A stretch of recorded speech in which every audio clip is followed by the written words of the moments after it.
যে স্বপ্ন আমরা একসাথে দেখেছিলাম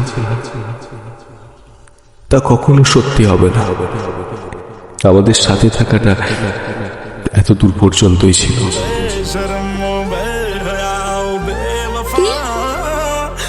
তুই মজা করছিস না আমার সাথে? আমি একদমই মজা করছি না।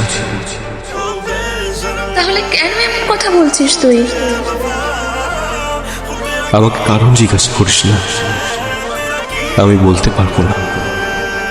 তবে একেবারে চলে যাওয়ার আগে ঠিক তোকে বলে যাব, সব কথা বলে যাব। পারলে পারলে আমাকে ক্ষমা করে দিস। আমি কখনো তোকে ক্ষমা করবো না, কখনো না।